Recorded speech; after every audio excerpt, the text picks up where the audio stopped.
Abra sua Bíblia comigo, no Evangelho segundo Mateus, capítulo de número 14, verso de número 13. Evangelho segundo Mateus, capítulo de número 14, versículo de número 13. Esse é um texto precioso da palavra do Senhor, conta a multiplicação dos pães e peixes, e eu gostaria de acompanhar com você esse texto precioso da palavra de Deus. Tem alguém sem a Bíblia do seu lado ou perto de você?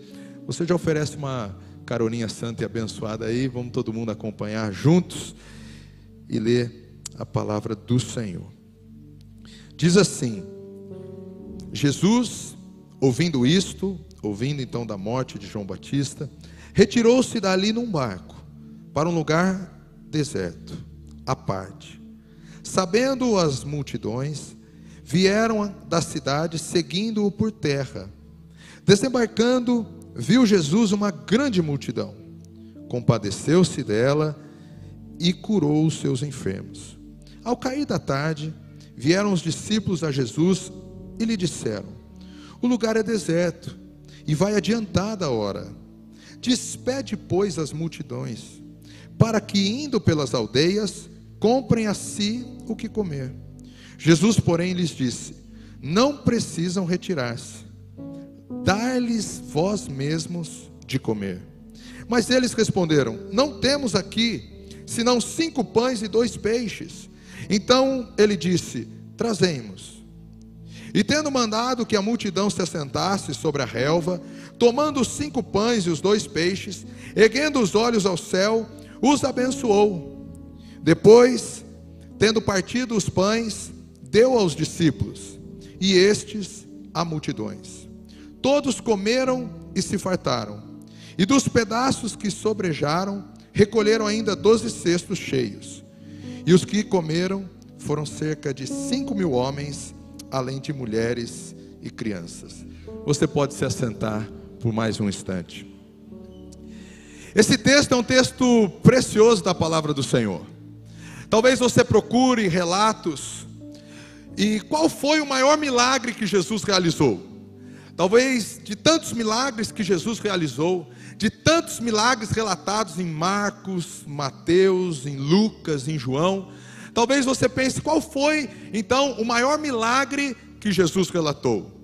É interessante olharmos na ótica de João e ver que ele separa então 7 grandes sinais, 7 grandes milagres que sucederam no ministério de Jesus.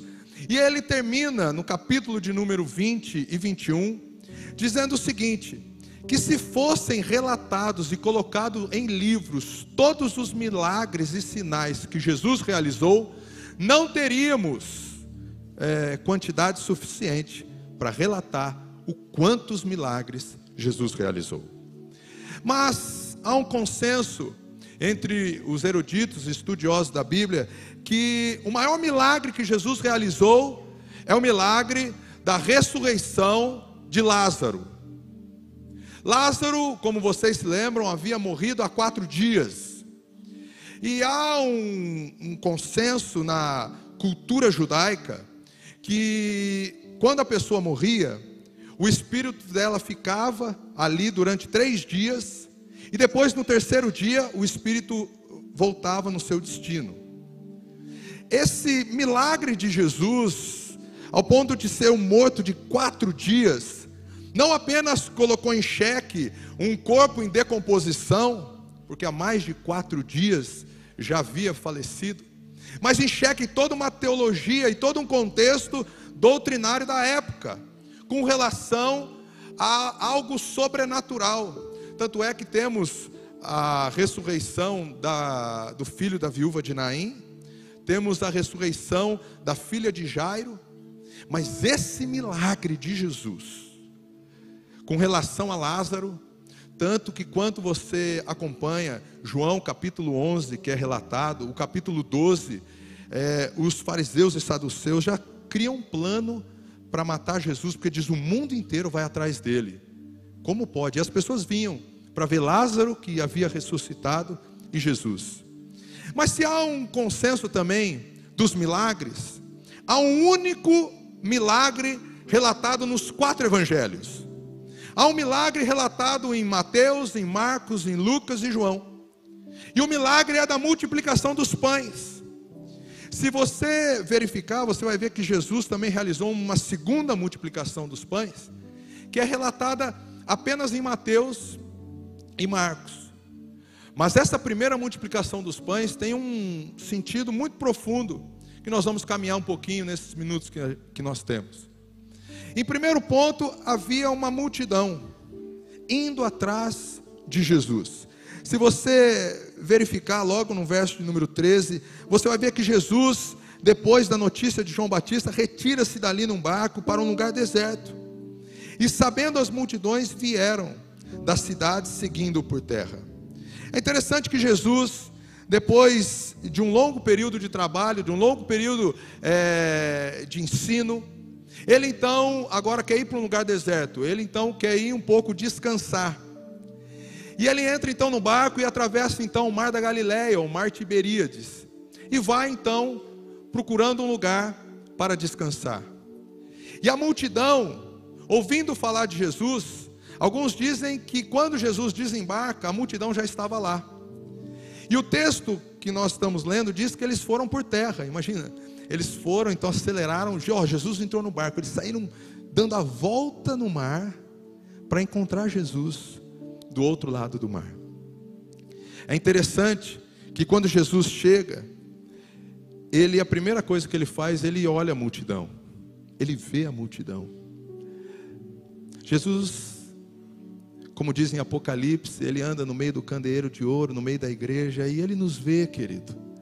Talvez você chegou aqui no meio de uma multidão, talvez você chegou aqui no meio de muitas pessoas, mas há o nosso Deus que ele te vê aqui nessa noite. Ele nos vê, ele viu aquela multidão. E é interessante que o Deus que nós temos, o Deus a quem servimos, conforme o relato mesmo lá da ressurreição de Lázaro, você vai ver que Jesus chorou. E nós temos um Deus que chora diante da morte, porque é um Deus que se importa. É um Deus que se importa com o seu e com o meu sofrimento. É um Deus que não apenas olha para você e ele te vê, mas ele, como o texto diz, se compadeceu. Ele olha com olhos de amor, ele olha com compaixão, ele olha para você e para mim e se compadece. E quem talvez não chegou nessa noite, ou quem não tem uma necessidade e que carece da compaixão de Jesus, e que carece de um olhar dele pessoal, com relação à sua vida pessoal, um olhar dele com relação à sua família, à sua casa, um olhar dele com relação aos seus filhos talvez, ao seu trabalho, às suas finanças, aos teus sonhos, aos projetos de Deus para a sua vida. Nós carecemos de um Deus que olha para cada um de nós nessa noite e se compadece de nós. Isso é precioso. E ao Jesus se compadecer da multidão, ele não fica parado. Você acompanha o texto e você vai ver que ele compadeceu da multidão que seguia, desembarcando. Jesus compadeceu-se dela e curou os enfermos. Nós temos um Deus que se compadece, mas um Deus que age, um Deus que se move, um Deus que não tem as suas mãos presas ou agarradas, mas um Deus que está aqui nessa noite para tocar a tua vida, o teu coração, a tua casa, a tua família. Um Deus que se importa com você e comigo. E isso é tão maravilhoso, porque às vezes algumas pessoas perguntam, mas como eu posso fazer para obedecer a Deus? O livro de Colossenses, capítulo de número 1, verso de número 7, e até o verso de número 15, vai relatar que Jesus é a expressão de Deus. Talvez você olhar para um Deus invisível, que é Espírito, você não consegue identificar, mas olhe para Jesus, olhe para o que Jesus realizou e fez. Você vai ver a expressão exata do Deus a quem servimos, a expressão exata para você e eu vivemos, para caminharmos. E talvez nessa noite precisamos de uma análise sincera, uma análise real, se a nossa vida condiz com o Deus a quem servimos, a esse Rei dos Reis e Senhor dos Senhores, Jesus. A nossa vida precisa resplandecer a imagem daquele que nos criou, e é Jesus. Isso é tão precioso. E é interessante que quando Jesus reúne então a multidão, ele cura os enfermos. O texto de Lucas 9 vai falar que ele estava em Betsaida, vai falar que ele ensinava aquela multidão. E você imagina você ao lado de Jesus ali, ouvindo as palavras dele, e aí o dia passa, não passa? Você já parou num tempo de uma boa prosa, de uma boa conversa, de um bom bate-papo com um amigo, e aí, ixi, a hora não vai embora? Às vezes você pensa, pastor, se tiver com um suco de laranja, se tiver com uma Coca-Cola lá, e vixe, a conversa vai embora. Ou do lado da churrasqueira, né? Fica mais fácil, né? Mas uma boa conversa. E Jesus estava então com aquela multidão e ensinava aquela multidão. E passou então o dia, e ao cair da tarde, dá aquela fome, né? Daquele momento lá que você fala assim, eu sei, o espírito está alimentado, o espírito está cheio, mas o corpo está precisando aí de uma comidinha. E é interessante que os discípulos vêm, e o olhar dos discípulos com relação a Jesus, os discípulos vêm com uma ideia, e talvez você e eu temos o desejo de fazer isso constantemente com Jesus. Sempre quando a gente faz a nossa oração, a gente sempre diz, Jesus, se o Senhor quiser me abençoar, olha só, estou precisando de uma porta nova de emprego, glória a Deus, aleluia. Então, você sempre dá uma dica, né, para Jesus, ó, se você quiser, Jesus, se você quiser me abençoar, olha só, para eu descansar, a praia é um bom lugar, para eu descansar, sem problema nenhum. E se preferir o norte, o nordeste, não tem problema, glória a Deus, eis-me aqui, né? Sempre nós colocamos algo, e a multidão, e os discípulos também. O que os discípulos chegaram para Jesus e falaram o quê? Jesus, temos uma boa dica para te dar, Jesus. Ó, um conselho aqui. Despede a multidão. Já é tarde. Por quê? A multidão sendo despedida agora, ela vai nas aldeias, compra o que elas têm para comer, e aí se alimenta. Ninguém vai desfalecer no caminho. É interessante esse relato, porque no Evangelho de João diz que Filipe que deu essa ideia. E Filipe era natural de Betsaida. Talvez Filipe, por ser natural daquela região, disse, ó Jesus, deixa eu dar uma dica. Você nasceu lá em Belém, viveu em Nazaré, mas aqui em Betsaida eu conheço, ó, a padaria mais perto é muito longe. Ó, a churrascaria mais próxima está distante. Self-service aqui não tem como alimentar esse povo. Como é que vai alimentar essa multidão? Despede para que eles possam ir para a casa deles. E você e eu não fazemos a mesma coisa? E você e eu não chegamos para Jesus sempre com uma solução pronta, ou algo necessário, para que Ele faça nas nossas vidas? E qual era a motivação daquela multidão? Se você verificar lá em João e nos outros evangelhos, você vai ver que aquela multidão ia até Jesus, devido aos sinais e milagres. A motivação daquela multidão era equivocada, elas queriam ver sinais, milagres ou serem tocados. E muitas vezes nós também com o nosso coração, não chegamos até o Senhor querendo uma bênção, um toque, um favor, uma graça especial. Mas é interessante que Jesus, olhando aquela multidão, se compadeceu e não julgou. Jesus viu a necessidade real daqueles. E os discípulos então dando uma ideia. Ó, despede a multidão. Mas Jesus, Ele sempre vem trazendo uma direção para você e para mim. E Jesus diz o seguinte, não precisam retirar-se. Dai-lhes vós mesmo de comer. Eu imagino um discípulo olhando para o outro e falando assim, como que a gente vai alimentar a multidão? Como que a gente vai alimentar 5.000 homens, além de mulheres e crianças? Como que a gente vai fazer isso? Deus já te falou alguma coisa e você falou assim, Deus, como que eu vou fazer isso? Deus, o Espírito Santo já tocou o teu coração para que você possa perdoar alguém, um amigo, uma necessidade, uma situação, e você falou assim, não consigo. É difícil demais para mim perdoar essa pessoa. Ela me feriu muito, machucou. Ela me feriu também financeiramente. Eu quebrei, eu tive problemas por causa dessa pessoa.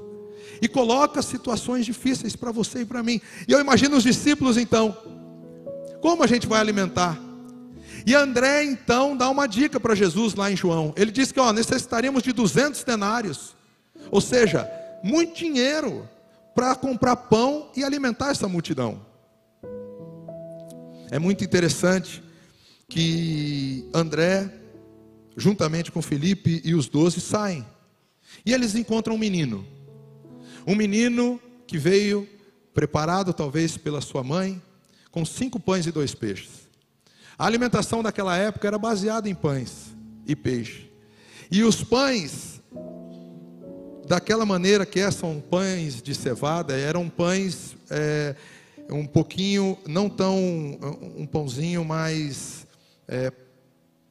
de pessoas de uma classe mais pobre, que poderiam ter um pão daquele. E os 2 peixes, era tipo um peixe no vinagre, como se fosse uma sardinha. Então aquela alimentação, um homem alimentava naquela época, provavelmente de 9 a 10 pães e 5 peixes. Aquela alimentação era para um menino, era para uma criança. 5 pães e 2 peixes, daria para ele se alimentar. E ele levou comida para ele.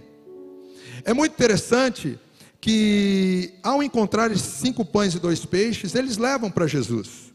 Jesus pega, toma, o abençoa e parte o pão, distribuindo a todos. Todos comem, se fartam, comem à vontade, um rodízio de pão naquela época. E aí depois que todo mundo come, 12 cestos, cheio então, sobrepujam, sobram. Mas eu quero que você vá comigo em João, capítulo de número 6, por favor. Eu quero ler um versículo com vocês, verso de número 35. João 6, 35. Há uma discussão entre o pão que Moisés deu, o maná, e eles começam a falar sobre isso. Verso de número 30, vai para a gente chegar até o 35. João, Evangelho de João 6, 30. Então lhes disseram eles: que sinal fazes para que vejamos e creiamos em ti? Quais são os teus feitos? Ou seja, o que você realizou, Jesus? Nossos pais comeram maná no deserto, como está escrito, deu-lhes a comer o pão do céu. Replicou-lhe Jesus: em verdade, verdade vos digo, não foi Moisés quem vos deu o pão do céu. O verdadeiro pão do céu é meu Pai quem vos dá. Porque o pão de Deus é o que desce do céu e que dá vida ao mundo. Então lhes disseram: Senhor, dá-nos sempre desse pão. Declarou-lhe, pois, Jesus: eu sou o pão da vida. O que vem a mim jamais terá fome, e o que crê em mim jamais terá sede. Queridos, em João nós temos o real sentido de toda essa multiplicação dos pães, de todo esse momento que o pão é multiplicado. João traz o sentido para nós que ele, Jesus, era o pão da vida. Ele, Jesus, era a fonte da vida. Ele, Jesus, era o alimento que matava, que saciava a fome da multidão. Não é simplesmente a necessidade de 5 pães ou 2 peixes, mas era Ele mesmo, o próprio Deus, que era o que a multidão necessitava. E nessa noite, você que chegou aqui na casa do Senhor, eu quero dizer para você que há o pão da vida. O pão da vida está aqui para alimentar o teu coração, a tua vida, a tua casa, a tua família. Há um Deus que se manifestou, que encarnou. Há um Deus que transpôs o céu e está vivo e reina sobre todas as coisas. Ele é o pão da vida. Ele é o alimento que você e eu necessitamos. No mundo de fome, no mundo de cegueira espiritual, onde colocamos as nossas vontades em deuses humanos, carnais, em falsos deuses que não podem nos alimentar. Se você colocar a tua vontade ou necessidade no dinheiro, ele pode suprir uma necessidade, mas um dia ou outro você vai compreender que o recurso financeiro não pode saciar o vazio do teu coração. É um falso Deus. Se você colocar no sexo oposto, numa namorada, numa esposa, num marido, você vai ver que ele pode suprir, abençoar a sua vida, glória a Deus, aleluia, ter um casamento frutífero, filhos abençoados, mas você vai ver que simplesmente a pessoa não pode saciar todos os seus desejos. E é muito interessante porque eu faço um paralelo com o livro de Ruth, quando a gente vê que Ruth estava lá em Belém, e havia fome na terra, e Belém, né, o próprio termo Belém é a casa do pão, e na casa do pão havia fome, havia falta do pão, E muitas vezes o que vemos nos dias de hoje, nos corações, é uma falta e um anseio de Deus. Mas nessa noite, o desejo do meu coração é compartilhar com vocês que há uma fonte de vida, há uma fonte de vida, remida e lavada na cruz do Calvário, que é Jesus. E Ele está aqui, Ele é o pão vivo que desce do céu. O maná veio e alimentou o povo durante 40 anos no deserto, mas aquele não era o verdadeiro alimento, o verdadeiro maná. Havia um pão verdadeiro, e esse pão era Jesus. Querido, nessa noite, se você colocar as suas necessidades diante do pão da vida, Ele tem poder de saciá-lo, Ele tem poder de tocá-lo, de curá-lo e de fazer grandes coisas na tua vida, na tua história. Às vezes ficamos olhando para tantas coisas humanas e superficiais e esquecemos do pão vivo que desce do céu. Eu separei uma frase que eu sou apaixonado e gosto muito, de um livro do John Piper, Fome de Deus. Ele definiu que jejum era fome de Deus, ou saudade do céu. Nossa geração tem um estômago como Deus, ou seja, saciar por alimentos, o nosso estômago. Vive para comer, em vez de comer para viver. E essa geração está tão acostumada com o sabor do pão da terra, que não tem mais nenhum apetite pelo sabor do pão do céu. Jesus é o pão vivo que desce do céu. E jejuar é alimentar-se não do pão da terra, símbolo do pão do céu, mas alimentar-se do próprio pão do céu. Jejuar é desejar Jesus mais do que suas dádivas. Jejum é fome de Deus. Será que nessa noite teu coração começa a despertar por um desejo e uma fome desse Deus, para saciar a fome do teu coração? Será que nós não podemos, como povo de Deus, orar um pouquinho mais, jejuar um pouquinho mais, lermos um pouquinho mais a palavra, nos alimentarmos mais dEle, mais da presença dEle, e saciarmos o nosso coração nas coisas que Ele tem para nós? Ou será que estamos, como aquele texto diz para nós, não andemos ansiosos com coisa alguma? Mas há muitas coisas que deixam você e eu ansioso, não é verdade? Há muitas coisas que tiram a nossa preocupação. Mas o texto precioso de Filipenses 4:6 diz que não andemos ansiosos com coisa algumas, mas devemos fazer os nossos pedidos conhecidos perante Deus. E a paz de Cristo, que excede todo o seu e o meu entendimento, guardará a nossa alma em Cristo Jesus. Será que nós, se apresentássemos mais os nossos pedidos diante de Deus, Ele não responderia mais? Ele não falaria mais conosco? Ele não alimentaria mais essa fome do nosso coração?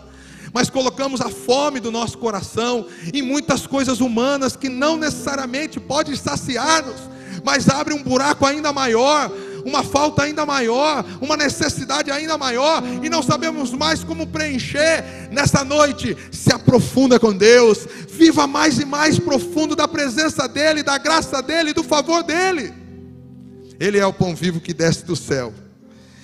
E se eu posso voltar com você no texto que nós lemos da multiplicação, e se Ele então é esse pão vivo que desce do céu, se Ele então é essa quantidade abundante de pão que agora multiplicou, não só em Mateus, Marcos, Lucas e João, se Ele é isso, Ele nos coloca um princípio precioso aqui, verso de número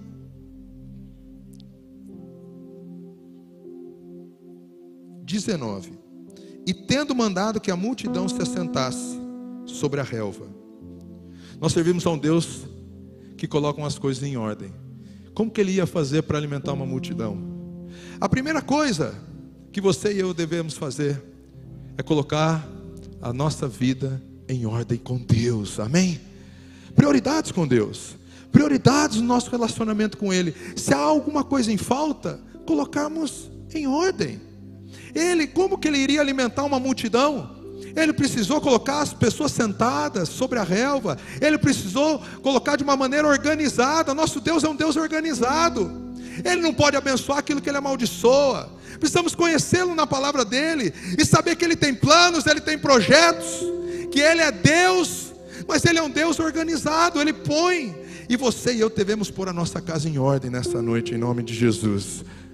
E Ele é um Deus que multiplica, e você vai ver que Ele multiplicou os pães e os peixes, mas Ele é um Deus que trabalha. Lembra de Ezequias, quando veio uma palavra dele: põe a tua casa em ordem, porque certamente morrerás.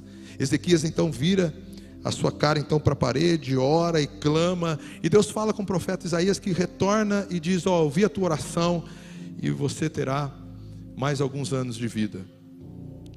Mas em outras explanações você pode acompanhar, você vai ver que Ezequias não colocou a sua casa em ordem. E o filho dele, depois quando governou, se esqueceu de Deus e fez coisas e adorou a outros deuses. Ezequias teve mais anos de vida, mas nos mais anos de vida que ele teve, sobre a palavra de pôr pôr a casa dele em ordem, ele não fez. Muitas vezes sabemos o que é correto, mas o saber que é correto muitas vezes é desassociado da nossa prática, da nossa atitude. Sabemos o que temos que fazer, mas por que então não fazemos? Por que então não realizamos? Por que então não colocamos em prática? Nessa noite, o pão vivo que desce do céu está aqui para tocar o teu coração, a tua vida, a tua casa, a tua família. Mas põe a casa em ordem, prepara o terreno. Prepara o terreno para ele tocar a tua vida, a tua casa, a tua família. Acerta o que está fora do lugar. Coloca em ordem a tua casa. É interessante quando começo a pensar em pôr em ordem. É claro que eu penso em prioridades, e a Bíblia é uma máxima de 5 prioridades que a gente trabalha, que é primeiro a nossa relação com Deus, segundo a nossa relação com o cônjuge, quem é casado, terceiro, relação com os filhos, quarto, o trabalho, e a quinta, vida ministerial. Há uma prioridade. Deus é um Deus que coloca as nossas coisas em ordem. E nessa noite, que o Espírito Santo possa ministrar, para que você coloque a sua vida sempre em ordem. A outra coisa é com relação aos 5 pães e 2 peixes. Era insuficiente para alimentar uma multidão, era a comida de um menino. Mas o segundo princípio é: coloque o que você tem hoje nas mãos do Senhor. Às vezes o que você tem hoje, você acha que são 2 pães e 1 peixe. Talvez você pense que são 10 pães ou 5 peixes. Eu não sei o que você imagina dos seus dons e talentos, mas há um Deus que deseja que você coloque tudo que você tem nas mãos dele, os seus dons e talentos a serviço dele. Coloque os seus 5 pães e 2 peixes hoje na mão do grande eu sou, daquele que tem poder de tocar realmente a tua vida. Às vezes ficamos segurando, com medo ou na expectativa de outras coisas, e não nos lançamos completamente diante do Senhor. Nessa noite, o que você tem na tua mão? É isso que Deus deseja usar. Não é algo que está tão distante, mas é algo que Ele tem na mão. Lembra-se de Moisés? Quando Deus falou com Moisés, que levantou ele para libertar Israel: o que você tem na mão? Um cajado. E é esse cajado que eu quero usar para libertar o meu povo. O que você tem na mão? É pouco, mas é o pouco que você tem que colocar diante do Senhor. Quantas vezes nos relacionamos com pessoas que têm pouco e que têm muito recurso, mas é impressionante que tem muitas pessoas que têm muita posse e muito recurso, e o dinheiro não tem o coração da pessoa. E tem pessoas que têm pouca posse e pouco recurso, mas o dinheiro tem o coração daquela pessoa. Onde está o teu coração nessa noite? Coloque os seus 5 pães e 2 peixes na presença do Senhor. Coloque na mão daquele que tem poder de tocar a tua vida, mudar a tua história. E para ilustrar ainda mais esse ponto dos 5 pães e 2 peixes, vira a sua página da Bíblia comigo, vai em Mateus 15, verso de número 21. É uma história de uma mulher, da mulher cananeia, o sírio-fenícia, que ela encanta o meu coração. E ela diz o seguinte, Mateus 15, verso de número 21. Partindo Jesus dali, retirou-se para os lados de Tiro e Sidom. E eis que uma mulher cananeia, que viera daquelas regiões, chamava: Senhor, filho de Davi, tem compaixão de mim. E aqui você se recorda de alguém que também gritava isso, como o cego Bartimeu, em Marcos capítulo 10, verso de número 47 a 50. Minha filha está horrivelmente endemoniada. E ele, porém, não lhe respondeu nenhuma palavra. Jesus não respondeu nada. E os discípulos aproximaram e rogaram: Jesus, despede-a, pois vem clamando atrás de nós. Você imagina essa mulher vindo: Senhor, filho de Davi, tem compaixão de mim, clamando, e clamando, e clamando. E Jesus não falava nada, e Jesus não respondia. E aquilo mexeu com os discípulos. Jesus, não está pegando bem. Jesus, não está legal essa situação. Jesus, olha essa mulher, pede para que ela cale, despede ela, pede para ela ir embora. Mas aquela mulher então continua clamando e clamando. E olha o que Jesus lhe responde depois de um tempo. Verso número 24. Mas Jesus respondeu: não fui enviado senão as ovelhas perdidas da casa de Israel. Ou seja, você é uma mulher cananeia, gentia. Eu não fui enviado para Israel, não para o seu povo, só para Israel. E olha o que ela, na conversa com Jesus, ela porém veio e o adorou, ela o reconheceu como um Deus, dizendo: Senhor, socorre-me. Então ele respondeu e disse: não é bom tomar os pães dos filhos e lançá-los aos cachorrinhos. Ela porém replicou: sim, Senhor. Ou seja, é verdade. Porém os cachorrinhos comem das migalhas que caem da mesa dos seus donos. Isso aqui impactou Jesus, sabe por quê? Porque se você vê a sua Bíblia em Juízes, capítulo 1, verso número 7, você vai ver que houve uma guerra de Israel com os cananeus e os ferezeus. E essa guerra fez com que Judá fosse lá e cortasse o polegar da mão dos reis, de 70 reis. E aqueles 70 reis comiam, pegando as migalhas do chão. E aquela mulher cananeia, ao ser confrontada por Jesus, dizendo: oh, não é bom tirar o pão que eu vou dar para os filhos e dar para os cachorros. Ela diz: sim, Senhor, mas os cachorros comem das migalhas do pão. E aquilo impactou Jesus. E ele diz: grande é a tua fé. Como ele disse para o centurião romano: não achou-se fé como essa em Israel. Seja com 5 pães e 2 peixes, seja comendo das migalhas que caem da mesa, as migalhas que os cachorros comem. Aquela mulher se colocou com uma fé naquele que tem o poder de tocar a vida dela. E por que hoje à noite você não pode chegar diante dele com expectativa que ele tem poder de tocar a tua vida essa semana, que ele tem poder de se mover sobre você? Ele está aqui, ele é o pão da vida. E é interessante que ela chegou com fé. O que você tem para colocar diante do Senhor? É 5 pães e 2 peixes, são migalhas. Mas nessa noite, que nada te impeça de colocar diante do Rei dos Reis e Senhor dos Senhores. Ele tem poder de fazer uma multiplicação.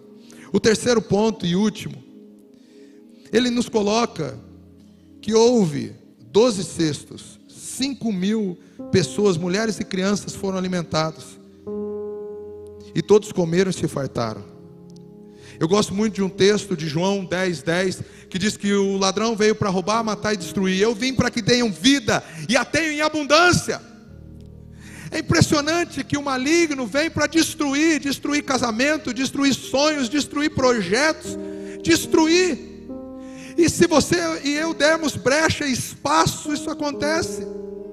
Mas há um Deus, há esse pão da vida, que está aqui nessa noite, que Ele diz para você e para mim: mas eu, diferentemente do ladrão, vim para que tenham vida e a tenham em abundância. Não é em miséria, não é em pequena porção, mas é vida abundante na presença dEle. Ele é o pão da vida. Aqueles que se alimentam dEle podem comer, se fartar e ainda sobra. Ele é o pão da vida. Ele deseja que você não apenas tenha uma vida qualquer nessa terra, mas que você tenha uma vida abundante no Espírito dEle, que você viva abundantemente, que você exale da presença dEle, que você toque vidas, toque pessoas. Eu sempre me lembro de John Wesley, que dizia o seguinte: se o ministro queimar, outros aparecerão para ver o fogo, para que eu possa ser uma chama ardente a serviço do meu Rei. Vida abundante. Nós servimos um Deus que tem vida abundante para te dar. Mas às vezes, como povo de Deus, ficamos olhando para os 5 pães e 2 peixes que temos na mão. Olhamos para a limitação bancária, limitação física e muitas limitações que você e eu podemos colocar a nós. Mas nessa noite, o Espírito Santo tem aquecido meu coração para dizer para você: coloque esses 5 pães e 2 peixes diante de um Deus que tem poder. E olha só, Ele pega os 5 pães e 2 peixes, olha e abençoa, e Ele distribui para a multidão, Ele distribui para os discípulos, e os discípulos alimentam uma multidão. Seja alimentado de Deus para alimentar outros também.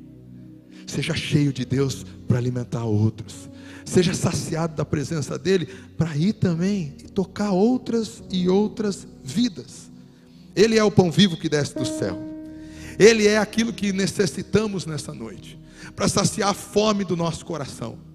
O que vimos e temos visto nas ruas e nos noticiários, cada vez mais assustadores, é uma geração em fome. Fome do amor. Fome do amor ao próximo. Fome de se importarmos verdadeiramente com o outro. E com tantas outras coisas. Mas que nessa noite o Espírito Santo de Deus toque o teu coração e te levante, para ser alimentado por essa fonte da vida, por esse pão vivo que desce do céu. E que esse pão vivo que desce do céu alimente outros ao seu redor, e outros ao seu redor, e outros ao seu redor. Ele é um Deus que tem o poder de multiplicar. Ele é um Deus que tem o poder de fazer nova todas as coisas. E talvez você nessa noite está olhando ainda para os seus 5 pães e 2 peixes. Está olhando para a limitação daquilo que você tem se colocado. Eu gostaria de, ao finalizar essa mensagem, dizer para o teu coração que há muitas coisas que nos impedem. Essa mulher cananeia, ela poderia ter desistido de falar. Eu creio que os discípulos chegaram para ela: para de falar, vocês estão incomodando, para de falar. Mas ela continuou dizendo: Senhor, filho de Davi, tem compaixão de mim. Senhor, filho de Davi, tem compaixão. E mesmo quando Jesus disse: não é bom tirar o pão e dar para os cachorros, ela diz: sim, Senhor, mas os cachorros comem das migalhas. Ou seja, ela tinha uma fé que o Senhor iria tocá-la. Querido, nessa noite, coloque seus 5 pães e 2 peixes diante do Senhor. Ele tem poder de multiplicar sobre a tua casa, sobre a tua família. Ele tem poder de trazer e saciar a fome real do teu coração e da tua vida. Ele tem poder de realizar e continuar realizando multiplicação daquilo que era um grande caos, para vidas cheias, saciadas da presença do Senhor. Eu gostaria de orar por você nessa noite. Eu gostaria de... Porque às vezes limitamos muito por nossa condição. Às vezes limitamos muito devido a uma condição temporária. Mas esta noite eu quero orar para que você tome um passo de fé e coloque seus 5 pães e 2 peixes diante daquele que tem o poder de multiplicar, que tem o poder de alimentar uma multidão. Ele está aqui para tocar a tua casa e tocar a tua família. Se você deseja nessa noite colocar a sua vida, colocar o teu coração, colocar a tua fome diante do Senhor, para que Ele, de forma verdadeira, alimente o teu coração e a tua vida, levante a tua mão. Onde é que você está? Eu quero orar por você. Amém, amém, amém. Levanta a tua mão. É possível você se colocar de pé nessa noite, onde você está? Nós temos uma necessidade desse pão vivo que desce do céu. Às vezes achamos que são coisas terrenas que nos alimentam, e às vezes conquistamos ou ficamos correndo a vida atrás delas. Mas quando compreendemos que é Ele que nos alimenta, isso faz toda a diferença.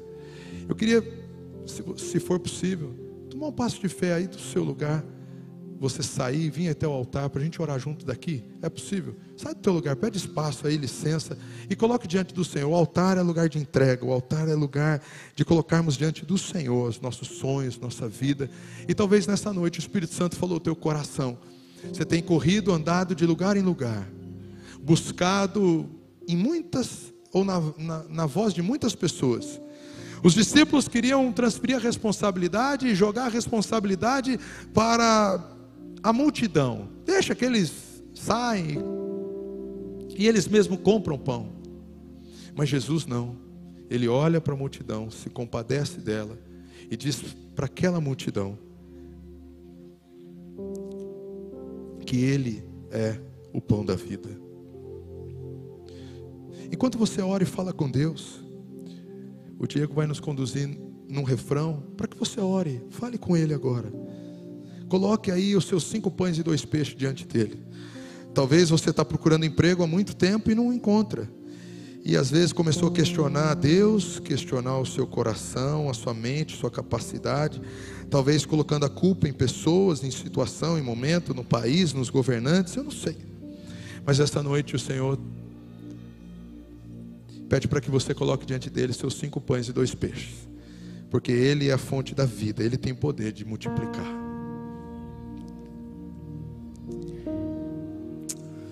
Santo.